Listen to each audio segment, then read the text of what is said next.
Mas, jadi kita dapat request untuk bahas LGBT dan hak asasi manusia, Mas. Request pertama ya yang kita dapat di YouTube. Jadi kita akan bahas spesial hari ini. Jadi gini, Mas, mungkin kenapa ini minta dibahas karena LGBT ini kan selalu dalam tekanan dan diskriminasi. Sehingga ketika dia diskriminasi, apakah haknya itu tidak sama? Sehingga dia pantas untuk mendapatkan diskriminasinya.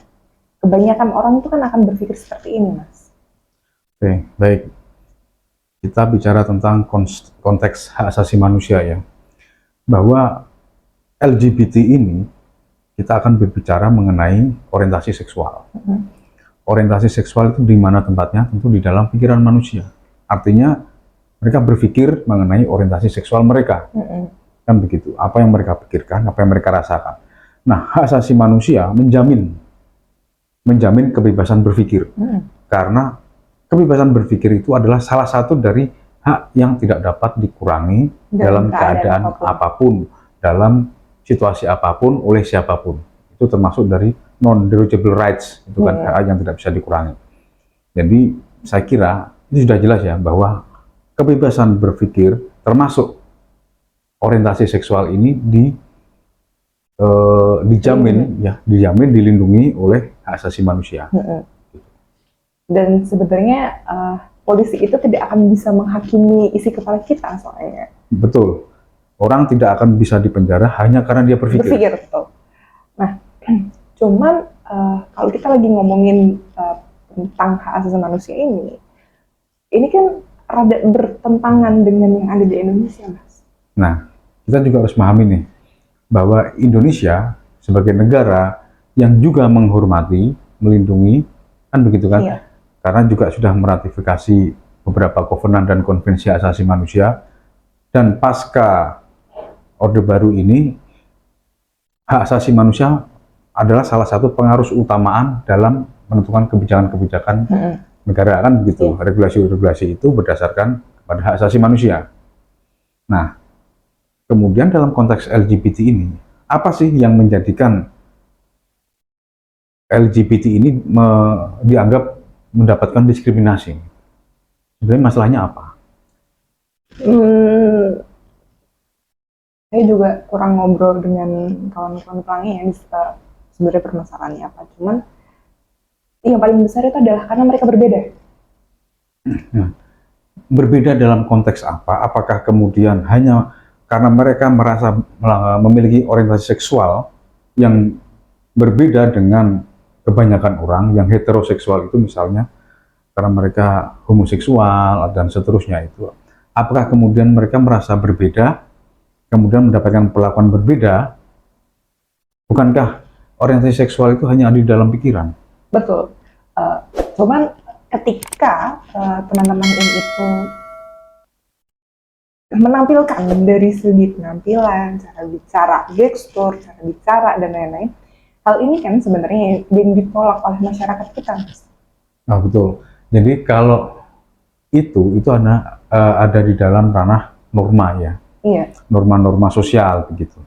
Nah, tetapi dalam konteks negara, tentu negara tidak akan memenjarakan orang hanya karena dia berpakaian seperti perempuan. Laki-laki berpakaian seperti perempuan, perempuan berpakaian seperti laki-laki, karena itu tidak ada di dalam hukum positif kita. Kan selama hukum positif kita, karena Indonesia menganut sistem hukum Eropa kontinental, bahwa semua hukum itu, semua aturan harus tertulis. Sedangkan belum saya temui ada tulisan mengatakan bahwa seseorang yang laki-laki berpakaian seperti perempuan dipenjara. Jadi sebenarnya kalau orang merasa LGBT itu didiskriminasi, itu berarti salah, Mas? Atau setengah salah? Atau betul? Jadi bukan soal salah atau benar, bahwa benar di dalam masyarakat ada diskriminasi, tapi itu menyangkut norma. Nah, kalau kemudian kita bicara tentang negara, sebenarnya yang membedakan LGBT dengan yang lain, heteroseksual biasa, atau orang-orang yang pada kebanyakan orang ya, saya tidak mengatakan bahwa ini salah, ini benar, adalah soal perkawinan. Perkawinan sesama jenis?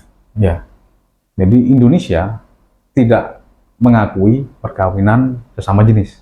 Oke, jadi pada dasarnya LGBT ini tuh dia diakomodir untuk masalah kesehatan, pendidikan, dan perlakuan yang sama di depan hukum ya Mas? Iya, Cuman yang membedakan adalah tidak diakui kalau terjadi pernikahan. betul, pernikahan atau perkawinan ya, karena kita menggunakan istilah perkawinan karena di undang-undang perkawinan kan, bukan undang-undang pernikahan.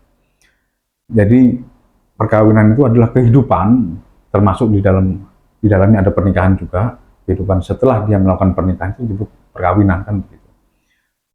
Nah, karena perkawinan ini bukan hanya menyangkut dua orang. Jadi perkawinan di Indonesia ini mungkin berbeda dengan perkawinan misalnya di Amerika nih, atau di negara-negara Eropa dan seterusnya, di mana hanya terjadi kontrak dua orang atau dua pihak, baik si istri maupun si suami dan seterusnya. Tetapi di Indonesia ini adalah dua keluarga, ada akibat keperdataan di dalamnya setelah melakukan perkawinan, ada yang namanya waris, ada yang namanya harta gonogini, dan seterusnya. Oh, Gitu. kalau kita lagi ngomongin waris, kalau pernikahan sama jenis kan nggak akan mungkin dapat waris, Mas. Maksudnya, maksud saya gini, pernikahan sama jenis kan tidak akan mungkin dia menghasilkan anak. Nah, itu yang menjadi permasalahan ketika terjadi perkawinan sama jenis kan begitu. Itu yang kemudian selain norma ya ini di luar bicara tentang norma. Ini bicara tentang akibat hukum ya, akibat hukum. Nah, di sini kita bicara tentang keperdataan, akibat hukum.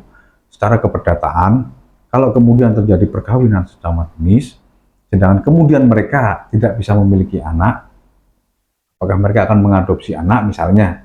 Ketika negara kita tidak tahu, jika negara mengakomodir hal itu, maka mereka akan mengadopsi atau mengangkat anak, kan begitu. Nah, sedangkan anak angkat tidak mendapatkan hak waris, kan begitu. Artinya harta mereka kemudian tidak bisa diwariskan kepada anak mereka, karena itu anak angkat, bukan anak kandung, kan begitu. Nah, karena bukan anak kandung, maka dia tidak mendapatkan hak waris. Hak warisnya jatuh ke siapa? Nah, jatuh ke orang lain. Nah, itu akan menimbulkan permasalahan baru, kan begitu. Belum lagi soal harta bersama, harta gonogini dan seterusnya. Kemudian peran masing-masing, karena kan di dalam undang-undang perkawinan ada peran suami, ada peran istri. Jadi peran suami adalah mencari nafkah dan memberikan nafkah kepada istri. Istri dia mendapatkan nafkah dari suami, tetapi dia berwenang untuk mengatur rumah tangga, kan begitu. Itu di dalam undang-undang perkawinan. Jadi silakan dicek nanti itu. Nah, kalau sama jenis, yang mana nih yang suami, yang mana yang istri? Siapa yang menjadi kepala keluarga dan seterusnya? Apakah kemudian itu harus berdasarkan dulu terhadap kesepakatan mereka? Nah, siapa yang tahu tentang kesepakatan mereka? Apakah mereka harus ke notaris dulu untuk membuat perjanjian bahwa ini si A nih yang menjadi kepala keluarga, maka dia punya kewajiban seperti ini dan seterusnya. Nah, itu akan menjadi lebih complicated ya, Mas? Ya, akan menjadi lebih rumit kan begitu. Kalau kemudian perkawinan sesama jenis ini terjadi, bukan kita menentang perkawinan sesama jenis ya, kita hanya menyampaikan bahwa kemungkinan yang terjadi jika terjadi perkawinan sesama jenis secara hukum perdata, kan begitu. Soal apakah nanti suatu saat Indonesia mengakomodir hal itu, yaitu kita tidak tahu. Bisa saja, bisa iya, bisa tidak, kan begitu. Tergantung dari dinamika masyarakat, kan begitu. Nah, tetapi jika itu terjadi, karena Indonesia ini menganut sistem hukum civil law, ya, civil law atau Eropa kontinental, maka semua harus tertulis, kan begitu. Dan kalau misalkan itu diakomodir, itu berarti harus membentuk undang-undang yang baru. Betul, harus membentuk undang-undang baru dengan turunan-turunannya masing-masing. Dan merubah, misalnya undang-undang perkawinan harus dirubah, undang-undang perdata juga harus dirubah jika ingin mengakomodir hal tersebut. Karena kita masih dalam pembahasan hak asasi manusia, aku mau nanya Mas, kalau misalkan ternyata dibentuk undang-undang yang mengakomodir pernikahan sesama jenis, apakah itu lantas artinya negara melakukan pelanggaran hak terhadap kemanusiaan, Mas? Karena ini melanggar hak sisa warga negara yang lain.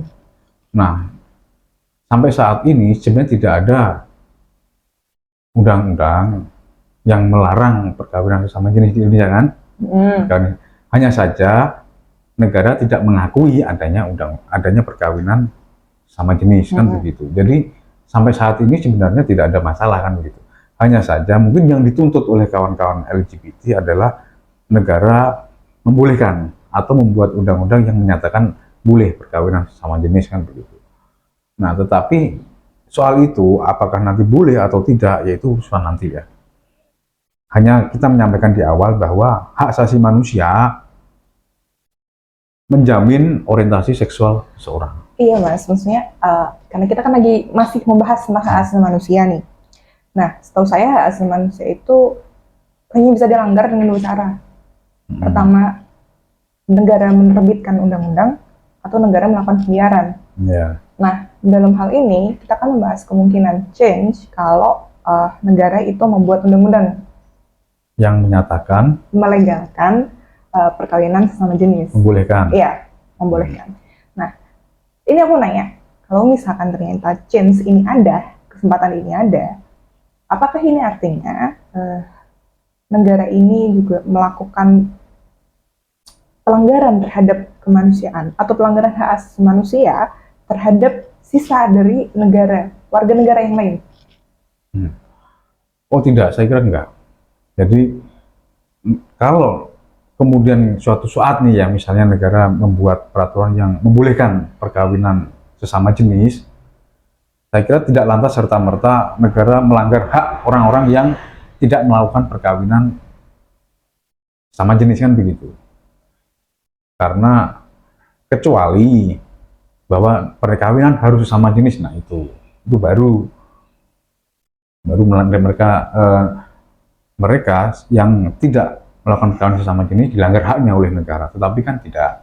Jadi saya kira kalau kemudian suatu saat negara membolehkan itu tidak lantas jadi pelanggaran hak. Seperti halnya sekarang, bisa jadi negara belum atau tidak mengakui perkawinan sesama jenis bukan berarti pelanggaran terhadap hak dari masyarakat yang berorientasi seksual LGBT itu. Karena implikasi tadi itu loh. Oh ya. Oke, sip, Mas. Menarik ya bahasannya, apakah pelanggaran hak asasi manusia atau enggak. Ya, makanya kalau mungkin ada kawan-kawan yang ingin memiliki atau memiliki ide tentang suatu tema hukum, kita tentu akan mengakomodir hak itu juga gitu kan seperti itu. Mungkin next time harus ada yang men-change undang-undang perkawinan tentang pernikahan sesama jenis. Karena kemarin kan yang di-change kan ada pernikahan beda agama. Oh iya, bisa jadi nanti bisa jadi kan cepat.